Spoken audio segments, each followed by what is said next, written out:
begin with the introductory part, now the period following the suppression of the Taiping rebellion is known as the Westernizing movement. Westernizing movement means learning from the West, and this learning from the West essentially means gaining knowledge about Western firearms and to establish a Chinese army, well-equipped modern Chinese army. The Manchu government will be able to suppress rebellions, internal rebellions in different parts of the country. And this phase partly coincided with what is also known as the Tung-chih Restoration and the self-strengthening movement, which covers a period from 1860 to 1895. That would be followed by the reform movement of 1898, which was a bourgeois reformist movement that sought to make a break with the old Confucian learning and learn from the West. Now, during the last stage of the Taiping rebellion, the Manchu ruling clique were in possession of Western firearms, and it was only with those Western firearms that they were able to suppress rebellions in different parts of the country. Not just the Taiping rebellion, but a number of other rebellions which coincided and also followed the rebellion in other parts. The Manchu rulers realized that they should not only learn how to use Western firearms, artillery, steamships, etc., but they should know how to make those things. That was very important for them, because they felt that it was possible for the Western powers to score victories over China because they were in possession of these things, these modern weapons of different types. The expression Tung-chih Restoration comes from the name of the emperor, Tung-chih, 1862 to 1874. It has been pointed out by Emmanuel Su in his book, The Rise of Modern China. There should not have been any comparison between the Tung-chih Restoration and the Meiji Restoration, as has been done by some scholars belonging to different countries. Tung-chih was a minor when he sat on the throne, and so the political power in China was controlled by the empress dowager, Zhu Si, and her control over the political affairs of the state remained till her death in 1908.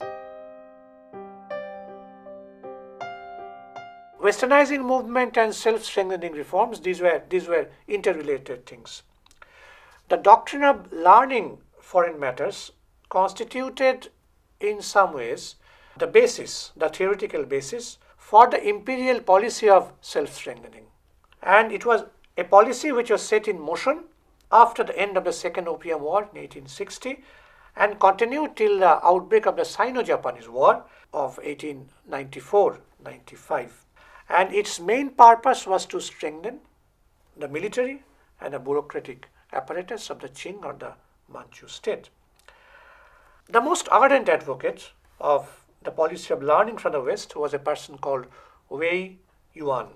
He was well known as a scholar, writer, and politician. He wrote a number of works, and the most important of all his works was his encyclopedic work on the geography of foreign lands. He made it clear that the main purpose of it was to use barbarians to control barbarians. And he urged the adoption of Western techniques and recommended, at the same time, the construction of an arsenal and shipyards in Guangdong with the help of foreign technicians, gunnery instructors. And his proposals also included another thing, that was the founding of an office to translate barbarian books, that is foreign books, in order to learn from the West. Another person to advocate the same doctrine of adopting Western technical and military education, was Feng Guifen. He was important because Confucian ethics needed to be warmed up, and to reinvigorate the ideology of Confucius, he advised restoring ancient institutions to the village elders, which implied that the Chinese landlords should have greater powers in handling rural affairs. In 1862, we have another scholar, In Zhao Wong by name. He presented a memorial to the Manchu ruling court. Like Feng, he was also an opponent of the Taipings. He took part in the suppression of the Taiping rebellion and recommended a policy of self-strengthening. After the end of the Second Opium War and the signing of the treaties of Tientsin and Peking, Britain and France started imposing one term after another to extract more and more privileges from the Manchu government. It means that the country was further opened to foreign penetration. Now, both the Manchus and the foreigners wanted to develop mutual understanding because the Manchus had already succumbed to the foreign powers. Their ties became stronger in the days to come. And both of them agreed that China should adopt Western military technology that would help China, the Chinese government, to establish her control over all parts of the country and particularly to suppress rebellions that had developed, that had been growing in many parts of the country during that period. Now, as a matter of fact, the self-strengthening was an essential part of the state policy during that period. And it served as an instrument for the enhancement of state power. The ruling classes made it very clear through their propaganda that the main aim of this policy was to put an end to internal turmoil, to bring about law and order in all parts of the country. And actually their main target was the rebel peasant. Because peasant rebellions constituted one of the most important features of the history of feudal China. One of the important features of this self-strengthening movement was to set up arsenals, set up factories, to set up shipyards, gunpowder and munition factories, to buttress the feudal forces with guns, rifles and warships. And besides constructing modern factories, the advocates of the self-strengthening also paid attention to consolidating the Confucian system of education in public and private schools and to alter practically nothing in that system. No change. And as before, it wanted to train young men for civil service examinations, which enable them to get access to the bureaucratic hierarchy. For setting up munitions factories, for setting up textile factories, coal mines, railroads, and telecommunication network, China had to depend almost totally on Western foreign experts and also on foreign machinery. They had to borrow the services of foreign experts. They had to import machines from abroad.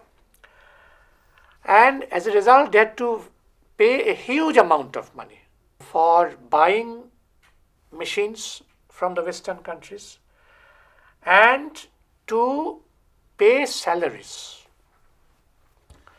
And the amount of salary was unbelievable. One chief engineer received, besides his other stipends, an annual salary of 96,000 gold coins, which foreign chief engineer received for his services. This period, quite naturally, was also the period of the emergence of the Chinese big bourgeoisie. So we have the emergence of a new social class in China, industrial bourgeoisie, and along with the industrial bourgeoisie, we have also the emergence of the Chinese working class. So these two new social classes appeared in China in the second half of the 19th century.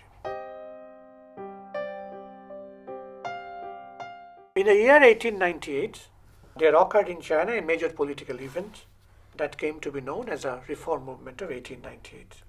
Essentially, it was a bourgeois reformist trend that developed in China, and this bourgeois reformist trend originated from above.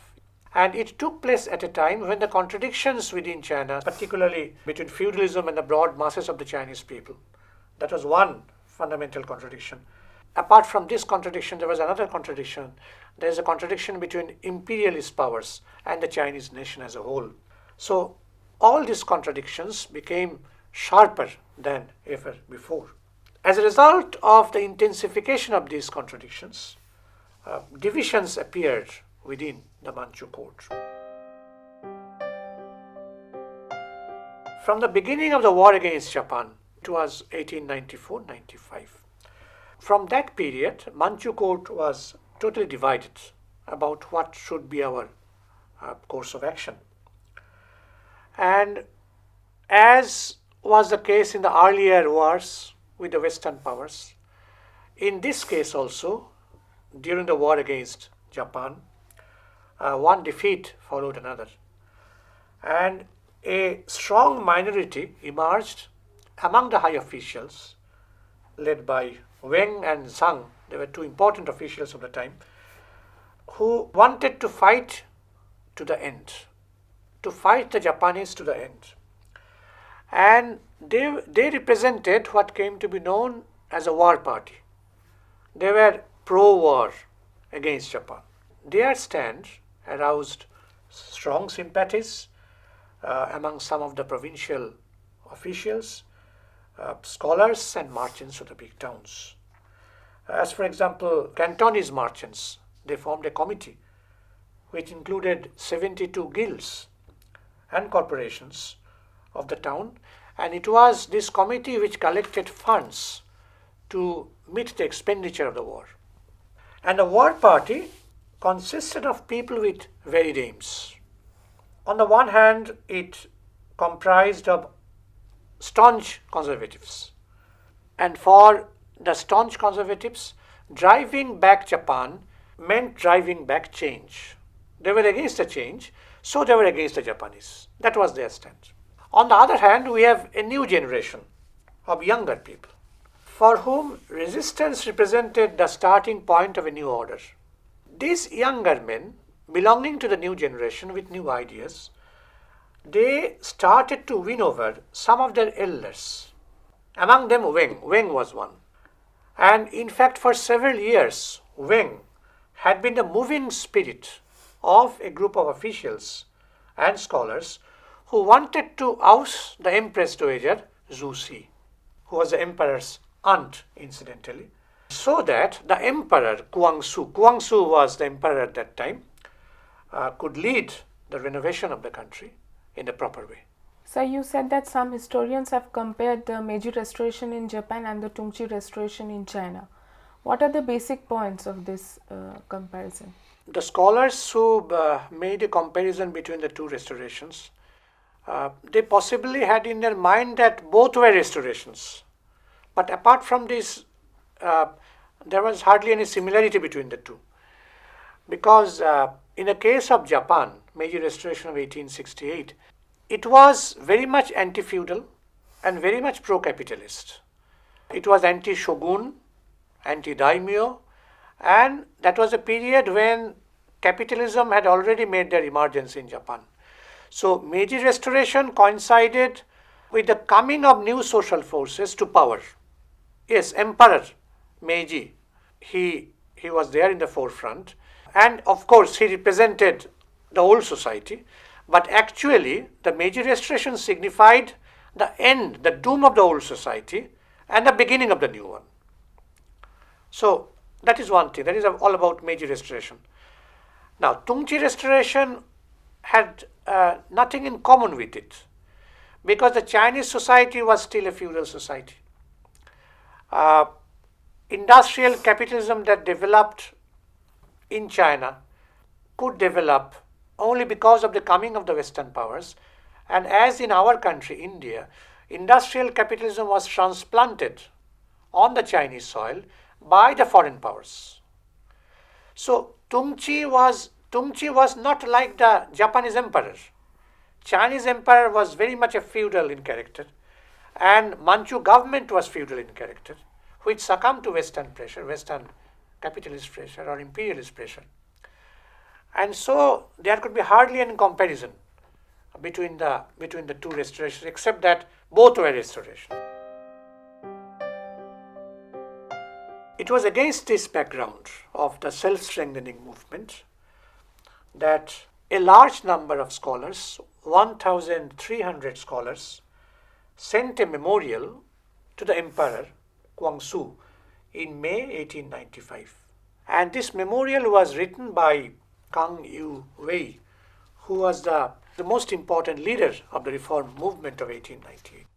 In the memorial, Demands were placed for many things. One was that the Treaty of Shimonoseki should not be ratified by the government of China, that those responsible for it should be replaced, that the Chinese army should be reorganized, and that numerous reforms should be undertaken. And these included reforms over a variety of areas, over many areas, such as finance, banking, postal system. Demand was placed to the government for giving encouragement to private industry and commerce, for the study of agronomy, modern science and technical subjects, construction of more schools and libraries, changes in the examination system, that is, old Confucian system of imperial examination should be changed. And the memorials of Kang Yu Wei were then circulated widely in the scholarly circles. Reformist ideas were also spread by the press. Press played an important role in this. Media or the press expanded considerably in this period. 25 important journals began publication between 1896 and 1898. Of those journals, the most important were Current Events Gazette and National News. It was particularly mainly these two journals which served to unite, to knit together the various groups of reformers scattered throughout the provinces. Now, an important aspect of the reformist movement was the way it spread geographically. The most active centers were in the regions of the lower Yangtze region, Kiangsu, Kiangsi, and Chile region. Then we have Hunan also, which was another center of reformist activities, and there were various reasons for their participation. Many people participated from different reasons. Reform movement was thus spreading throughout the provinces. Demands for reform had already been placed through the memorial, which was signed by 1,300 scholars from many parts of the country. And when this movement has been spreading, a few thinkers started to remold the ideology of the movement. And the most prominent of them, as I have pointed out, was Kang Yu Wei. He was born in a landlord bureaucrat family in the Guangdong province of China, and he was schooled in the Confucian way. And he set forth his interpretation of the reforms in two major works. One was a study of classics, and the other was Confucius as a reformer. Kang arrived at a view of human history as a progression composed of three ages. First, there was the age of disorder. Second, the age of approaching peace, which is characterized by small tranquility. And the third was the age of great peace or the Taiping. And third age, great unity is achieved.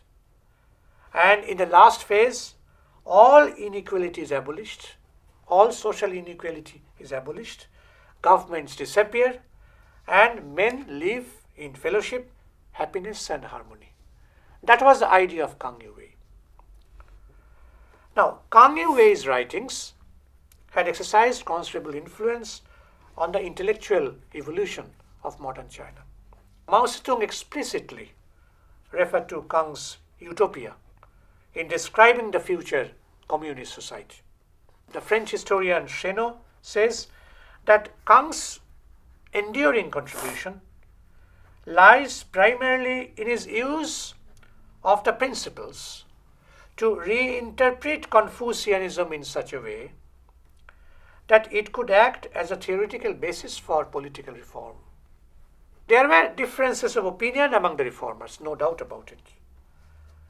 But they were united in their opposition to the conservatives.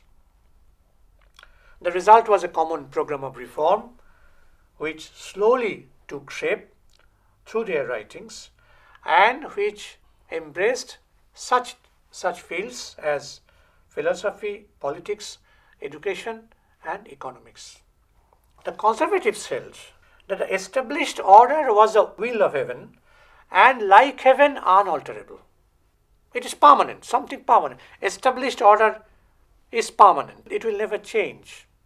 The reformers, on the other hand, proposed a different notion, the notion of evolution and constant progress.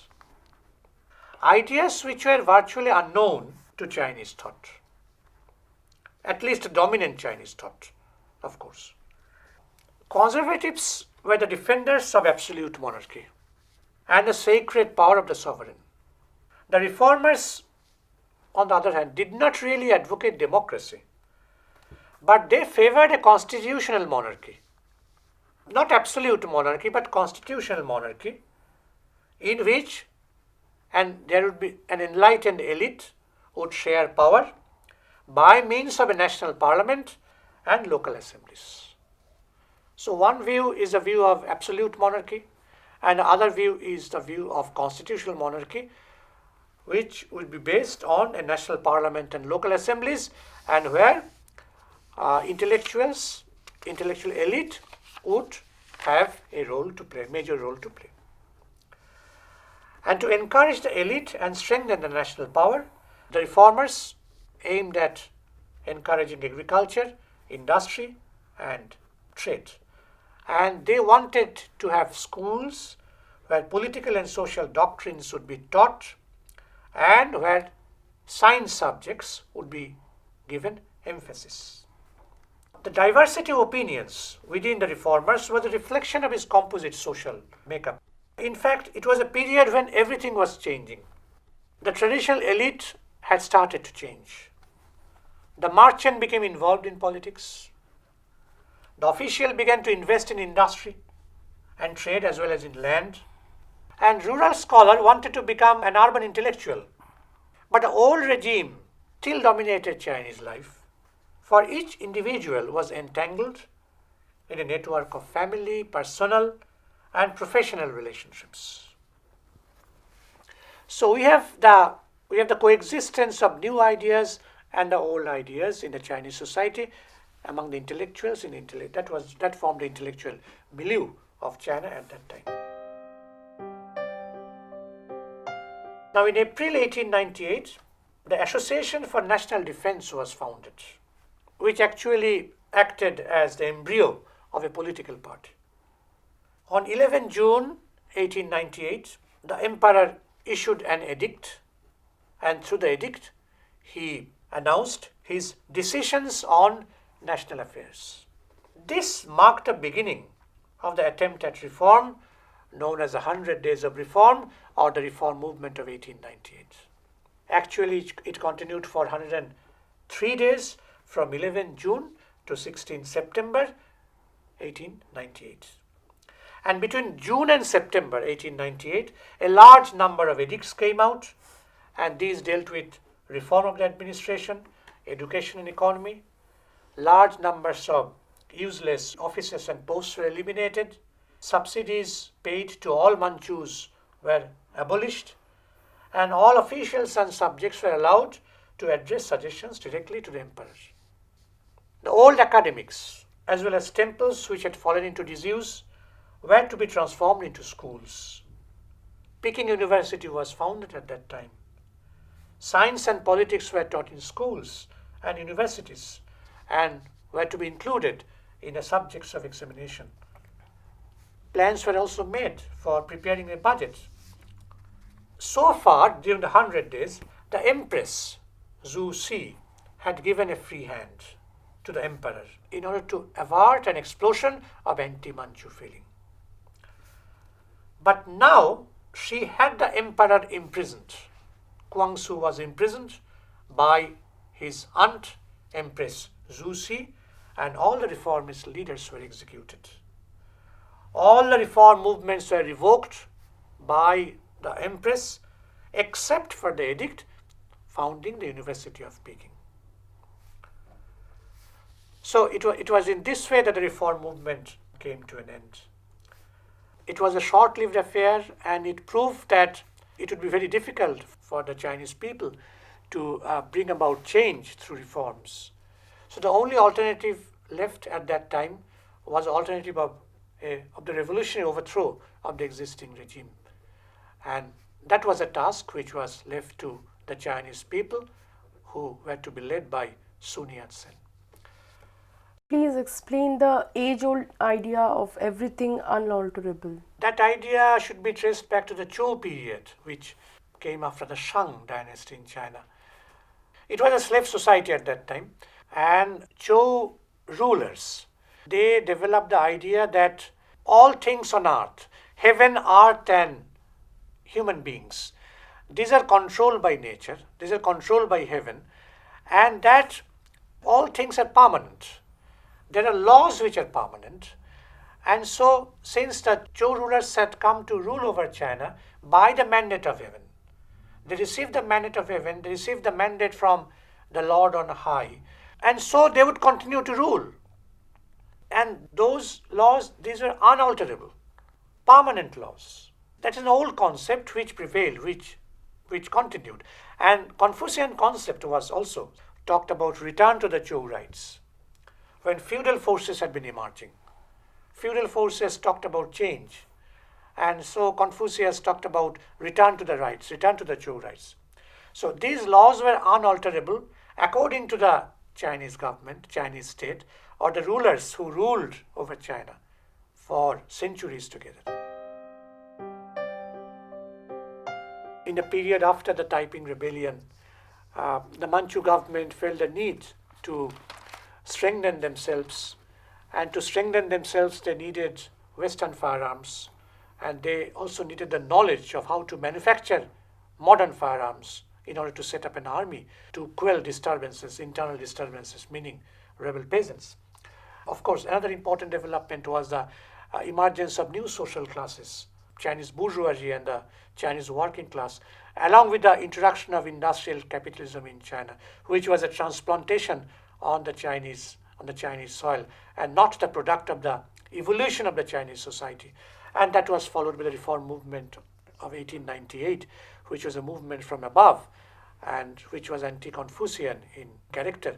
But this movement also failed, like the peasant movements in the earlier period. And so the people now turned towards revolutionary change, which was to be done and in which Sun Yat-sen was to play a major role.